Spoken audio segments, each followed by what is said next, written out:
Welcome to the Human Capital Innovations Podcast, your go-to source for personal, professional, and organizational growth and development.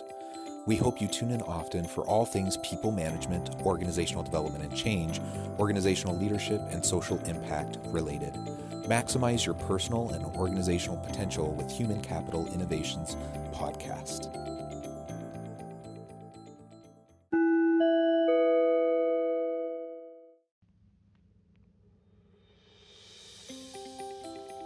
Welcome to the Human Capital Innovations Podcast. In this HCI podcast episode, I talk with Michelle Natalia Moore about how to be the leader that turns organizational attention into market advantage.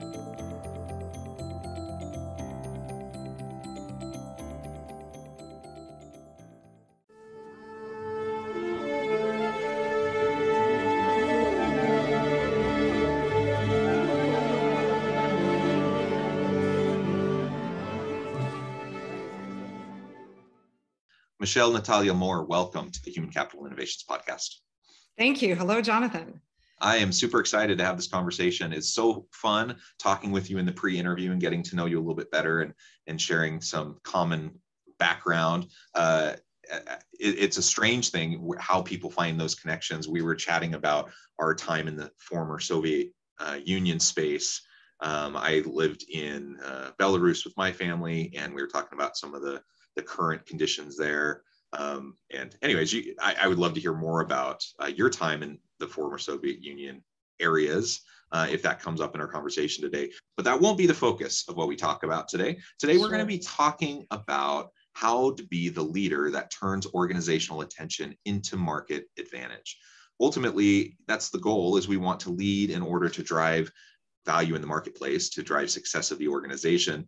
But it's not an either or proposition. It's not like we can only drive market success or like be good for our people, treat our people well. And in fact, when you treat your people well, it can drive market success. And so we're going to talk about the ins and outs of that and what we can really focus on as leaders to be more effective. As we get started, I wanted to share Michelle's bio with everybody. Michelle Natalia Moore brings 20 years of experience building successful teams, including as partner with PricewaterhouseCoopers, Ernst & Young, and in tech startup spaces. Now she helps organizations do better work in half the time. How? By managing organizational attention. Michelle works with leaders and their teams, consultants, advisors, innovators, IT, HR, lawyers, and engineers to design work with 5 key elements impacting attention in mind. Focus better journeys results in sustained value creation and market advantage. Michelle is the founder of Mind Equity, a management consultancy bringing 21st century tools and practices to the forefront of team performance. She's a member of MIT's social presence teaching team and speaks at McKay CEO Forum, McGill University, and is featured in the 2020 Digital Wellness Report. What a tremendous background, a tremendous amount of career success that you've had. I'm super excited to have this conversation with you today. Before we launch on anything else you would like to share with listeners by way of your background or personal context? Sure. I think one of the interesting things as I reflect back on 20 plus years is that most of my career in the Big Four consulting space was focused on helping companies improve growth by implementing visible technology, something you can touch and see.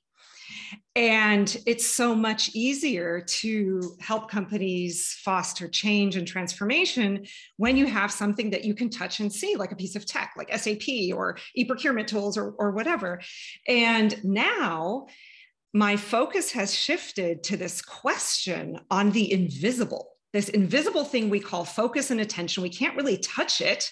We can see it in behavior, but also this invisible relationship we have with technology, this invisible kind of aspect of tech.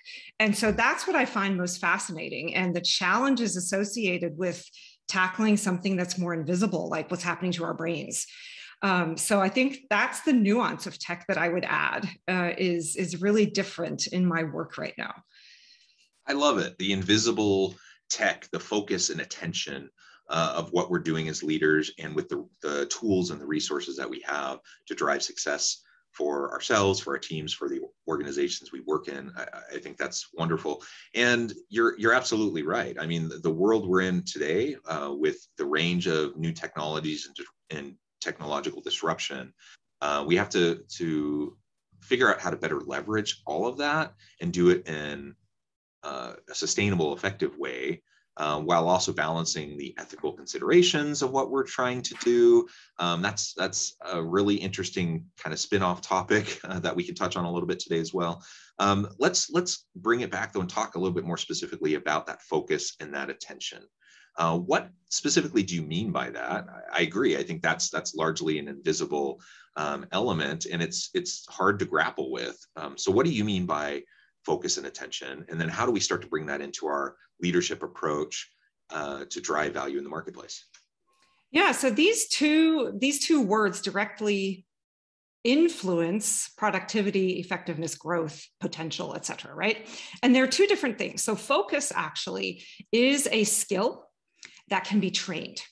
It is also an act of will that we as humans have the ability to manifest. It's the ability to concentrate. And we weren't trained in how to focus. At least I wasn't. I don't remember ever being trained on how to focus my mind.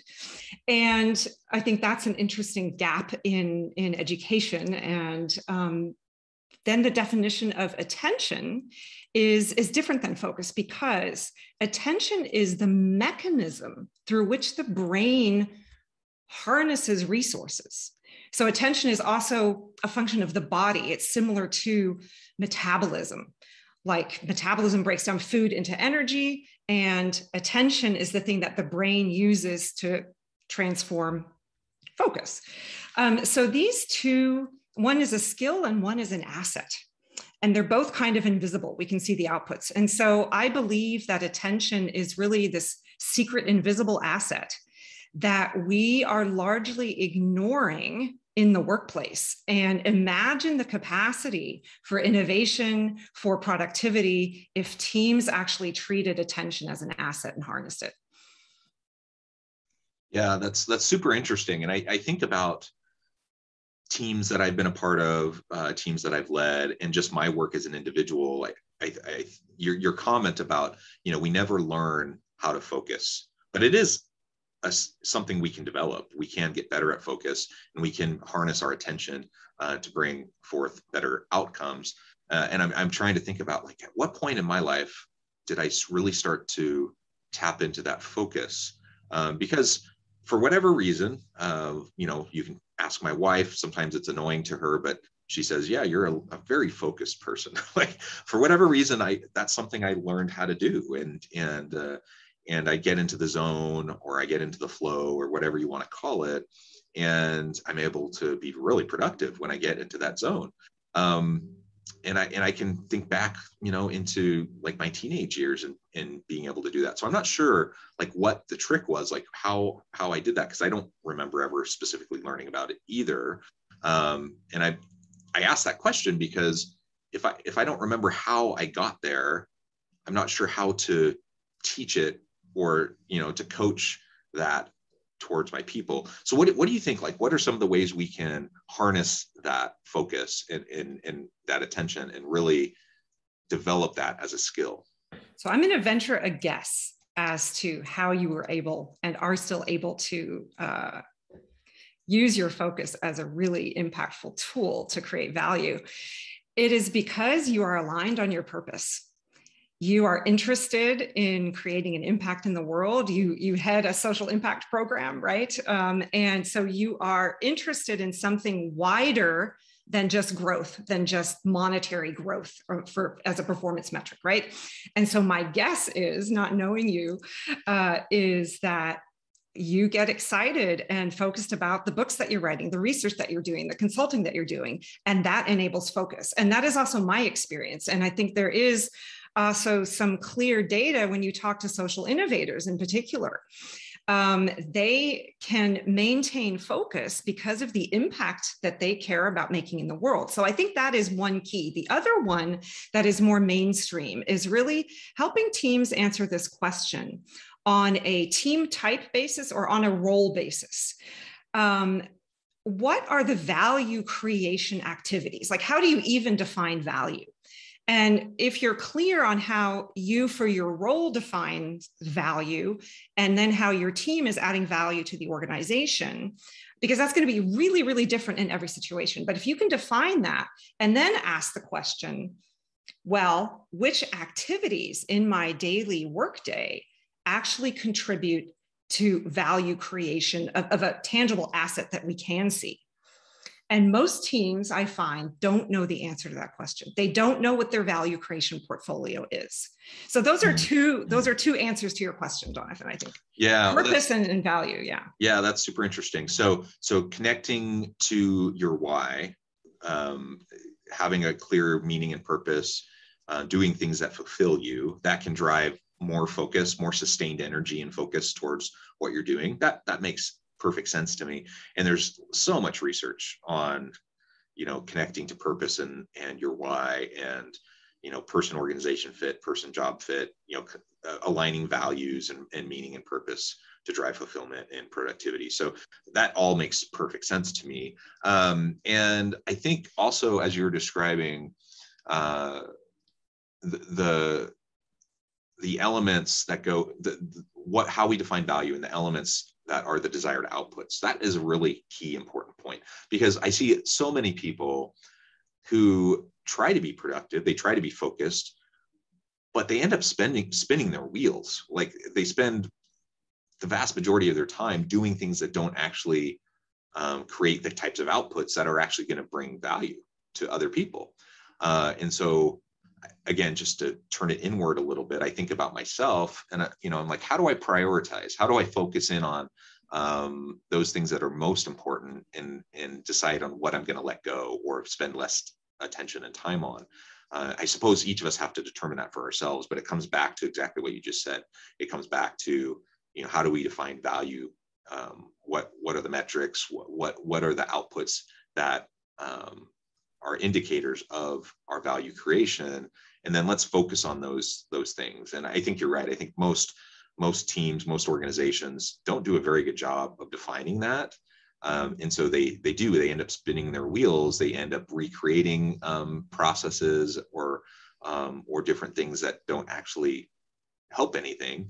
And at the end of the day, they don't have a lot to show for the hard work that they did. And they did do hard work. They did a lot of really interesting things. But at the end of the day, if you're not actually producing, then it's kind of like if the forest falls in the tree, if the tree falls in the forest and no one's there to hear it. And so it's that kind of a situation. The other thing I wanted to ask you about, in relation to attention, is like, how do you see attention in relation to this idea of flow? I've talked to a lot of researchers and practitioners around this flow idea. And, we tend to, just in our common vernacular, we talk about getting into a flow state or just getting into that state of flow. How do you see that connected with attention? Is it separate, or is it a similar thing, just a different way of framing it? Talk to us about that a little bit. Sure. So I definitely believe in the power of flow, especially for the more creative job roles.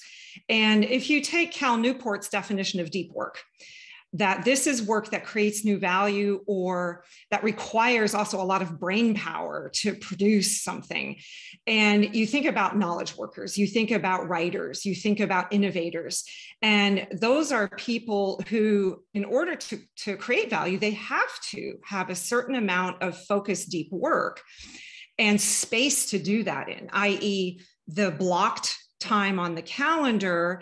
And even when you look at writers like Thoreau or even current writers like Yuval Harari, who takes breaks of 3 to 4 month meditation retreats, right? In the case of Harari, or people who take walks in the forest. So this complements deep work, but I think it's the idea of flow is varied from person to person, and how to harness flow is also very individual. But if you get down to what can I as a leader do to harness attention or enable my employees to be in flow or to be in deep work, or however they want to describe it, then I need to model it myself. I need to explain, okay, these are my challenges. So if I just reflect on myself too, we're in confusing times. And most of my career, I was rewarded for multitasking. I hired people with multitasking skills. I would even ask that question, are you good at multitasking? And now I cringe when I hear that, because it erodes our brain. You know, it's a distraction in and of itself. And so the confusing times that we're in are that we have a culture of overwhelm, of overwork, a culture of busyness, a culture of distraction, and all of these things are bombarding us. And the pandemic has only made that worse, because we've layered in anxiety and fear of uncertainty and all of that. So as leaders, can we be open and vulnerable about, well, I'm still addicted to busyness, and this is what it looks like. I have trouble shutting down the tabs on my computer, you know, to just focus on one thing at a time. And to have some open dialogue about those very personal vulnerabilities related to our relationship with tech or ability to focus. And that is a starting point.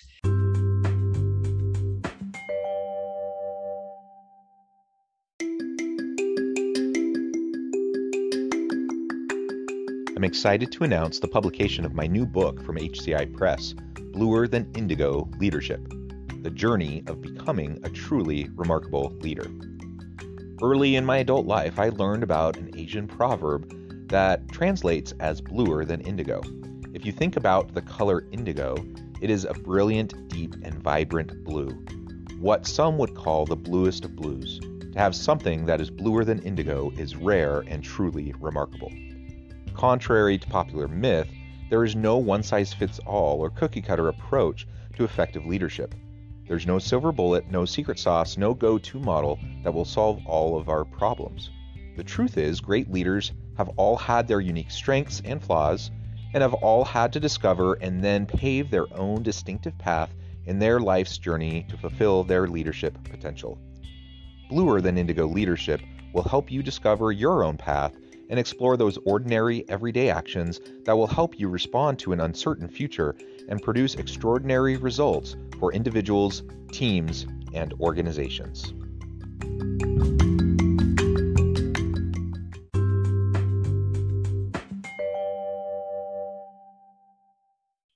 Yeah, I think that you've raised several really important, points and aspects to that. And if we're going to be productive in a sustainable way, we have to give time and attention to being present in the moment, and it's in the word focus and attention, right? Be mindful, be attentive, be focused on what you're doing when you're doing it, and don't allow yourself to be distracted by all the other things. I'm sitting here in an office. I have 3 computer screens. I have a tablet, I have a phone, like just with the tech that's just right in front of me, I have the potential to just be all over the place. And I could have like a gazillion windows open at the same time, and I could be doing like 5 things at once. But we know that you're not really doing 5 things at once. Your brain has to switch between different things. And some people are able to switch faster than others, but you're still having to switch back and forth, and that erodes at your mental acuity and your attentiveness. And it shrinks your brain. That's what's so scary. The brain is shrinking, and because we can't see it, we're not scared about it. Yeah, exactly. And so, sometimes it's an interesting thing. You referred a few minutes ago about kind of the culture of busyness. I think there's kind of this assumption, this cultural norm that leaders should be busy all the time. And if they're not, then they're being lazy or something, like something negative. And so you see people running around constantly. They're running around like chickens with their heads cut off. They're running from thing to thing to thing, from meeting to meeting. They're trying to multitask, whatever. And when you stop and think about that for half a second, you realize, well, how productive can they possibly be? If you don't have time to debrief after a meeting and to like process and to think, and you're just going from meeting to meeting to meeting all day long, of course that you're going to end up essentially being a warm body in a seat, not actually processing, not doing much of anything with what is happening in those meetings. Same thing with interactions with people on your team. Same thing when you're multitasking. Like, you just have to build in breaks. You have to build in opportunities for the deep work, as you described, for the strategic work. And there's no substitute for just time and attention and focus.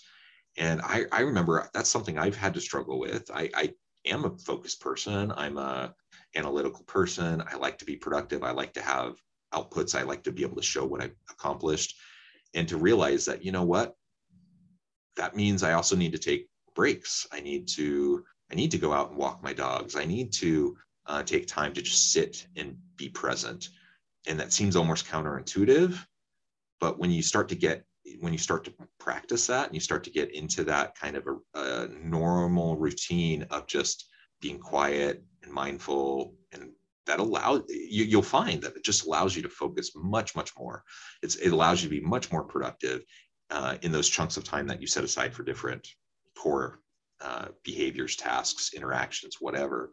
And I'm certainly not perfect at it, but I found myself that I've become much better at it over the years, and giving myself the space and allowing myself to not be busy all the time has made a huge difference. And it keeps your energy level up. I'm not feeling burned out. All those things diminish focus and ultimately diminish attention and your ability to be productive. What you've hit on is the third element in my method that impacts our ability to harness attention at work. And that third element is balance. So this degree of balance, the balance we have between rest and work. There's even a great book called Rest that I recommend by Alex Supran-King that talks about this balance between rest and work. And the balance also, you mentioned, I'm very analytical. Well, what is also in terms of, creating innovation in a team, what is the balance between reliance on analytic thought and data and tapping into wisdom and insight practices, right? And frankly, all of these things relate to the practices we have in our lives and in the workplace. The other piece of balance is just the mind-body connection. When my head is in my screen all day long, I don't feel my feet. I'm not in my body. And so my well-being starts to decrease as well. And, the recent Deloitte burnout survey, I think, shows that, I can't remember the exact number, but it went up from 70 to 80% risk of burnout now in teams. And that is a very scary number. So this relationship with technology and this balance between interaction with humans versus interaction with machines or Zooms or phones, right? Our interaction with humans has decreased because of the pandemic. So how can we put some more coins in the bank of the human interaction, even in this situation, to improve innovation as well as well-being? And the other thing I wanted to mention is this word productivity you and I have both used in this conversation. I am really loving the word effectiveness more, because productivity relates more to humans as machines, or the busyness culture that frankly, I feel important when I'm busy, right? It's an ego thing. I feel important. I don't have time, so therefore I'm important. But if I think about productivity versus effectiveness is getting the right things done. And productivity is measured in many different ways, but as individuals, I think we use this word in a synonymous way with busyness. Like, I feel productive if I sent 100 emails. Well, were any of them useful? I don't know, right? So those are just some interesting vocabulary nuances, right? When you think about these words. Yeah, that's super interesting too. So what I hear you saying is that it's worth stepping back and reframing. And sometimes that means discarding certain vocabulary that has baggage to it. Like, there's nothing wrong with the word productivity, but you're right. There's a certain level of baggage to that word that we lump in a whole bunch of other things with it. And that framing can negatively impact us and our ability to be balanced, our ability to be focused. And so I'm all about healthy reframings and disrupting and challenging assumptions that are unhealthy. And I think that absolutely should be the case when it comes to work. I mean, there's lots of studies about, the most effective duration of work. The 8-hour workday most people work way more than 8 hours a day, but say the 8 hour plus workday, that's an artifact of the past in the Industrial Revolution, and unions and such, when we were doing more physical labor. But in a knowledge economy, let's look at the recent Harvard study that talked about the value of a 6 hour workday, for example. There have been other studies that have suggested even less time than that.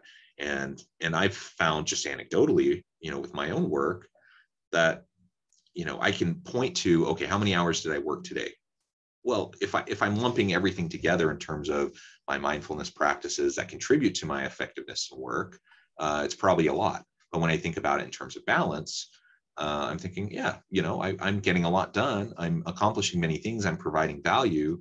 But there's only a limited amount of time that's actually in that focused work, because there's only so much we can do as human beings in a day, where we're actually being effective in the time that we're spending. So I think these reframings are very useful and can help us have a more healthy approach as we lead and are trying to find a balance. But also, like you said earlier, we need to model that. If we're trying to help people find their flow, and practice mindfulness and focus and be attentive in the work that they do, if we're running around like chickens with our heads cut off all the time, it just demonstrates to them, no matter what we say, the actions demonstrate that we value busyness over everything else.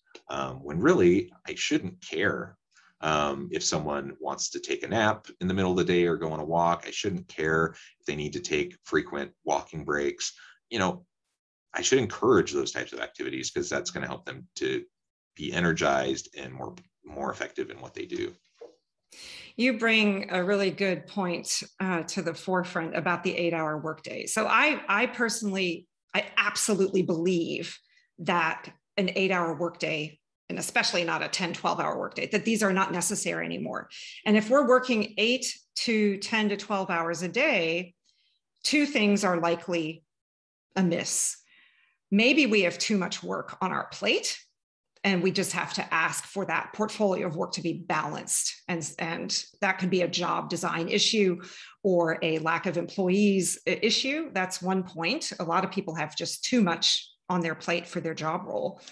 But the one that we can control in terms of work design, of personally and in our teams, is, are we just busy 8 hours a day, or are we doing value added work for the maximum, which Cal Newport says you can only do max 4 hours of truly in flow or deep work per day. And people are shocked to hear that, because when you ask the question, well, how much focused work would you like to be doing per day? They're like, well, if I could, I'd be doing 8 hours. Well, the brain can't do it. So rest assured, even if you just do the maximum, which for the normal human, for the normal intelligent human, if you're doing 2 hours of focused work a day, you're a star. And the rest of the time you can spend in meetings and logistical activities. But I firmly believe that the 4-day work week is something that is a reality. Again, if you look at books like Shorter and the 4-day work week, and all of these new studies coming out showing that it's possible, it's just about shifting the busyness mindset, I think, and about organizing around. And when I speak about this, I speak primarily to the population that I work with, which is professional services firms or knowledge workers, right? People who primarily think for a living. That is where the asset of attention is most valuable. In different types of jobs, it's going to be different, right? But I'm very focused on the knowledge workers sector for obvious reasons. Yeah, excellent. Well, Michelle, it has been a real pleasure talking with you. I note the time. I want to be respectful of your time and let you get on with your busy day. But before we close, I wanted to give you a chance to share with listeners how they can get connected with you, find out more about the work that you and your team do, how you can help them, and then give us a final word on the topic for today. Sure. So you can find me at mindequity.ca, CA for Canada, mindequity.ca. And if you want to get started on focusing better, you can do a really quick free assessment. using the Score Your Focus tool. So if you go on any page on the website, you'll see a green button. It says Score Your Focus, and you'll have 15 questions. And you can see where you are in each of these 5 areas that impact your attention: focus, culture, balance, tools, and your environment of where you're working in. Yeah, so that is how you can find me. And LinkedIn, Michelle Natalia Moore, and the standard, the social media handles. My last word is that I use a technology. So I'm trying to be a digital minimalist. And so I have pared down my social media activity to just using, for professional purposes, LinkedIn and Twitter. And I don't engage in Facebook or Instagram or other mediums. So that is very design specific in terms of trying to do what I preach, and encourage people also to consider, how to pare down their tools. So yeah, that is it. Wonderful. For today. Wonderful. Thank you. Thank you, Michelle. It has been a real pleasure. I encourage listeners to reach out, to get connected, find out more about what Michelle and her team can do for you. And as always, I hope everyone can stay healthy and safe, that you can find meaning and purpose at work each and every day. And I hope you all have a great week.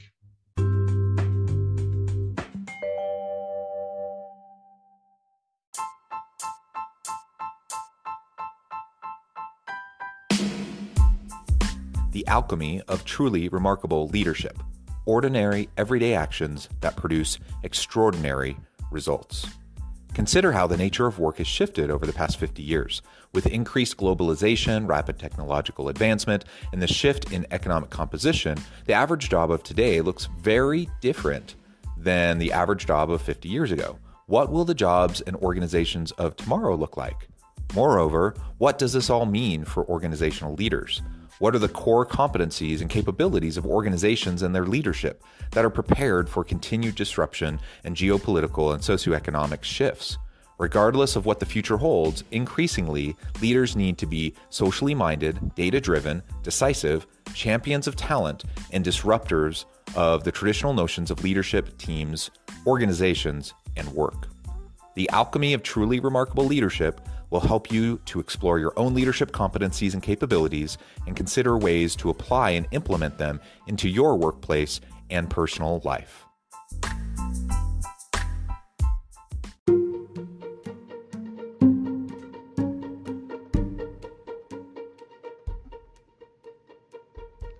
Check out Human Capital Innovations magazine, Human Capital Leadership.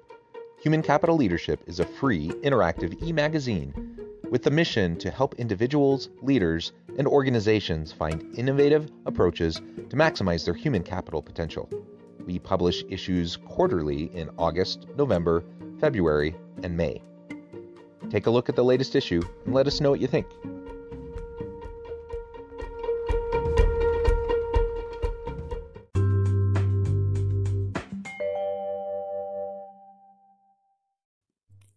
Thanks again for joining us for this episode of the Human Capital Innovations Podcast. I hope you stay healthy and safe and that you have a great week.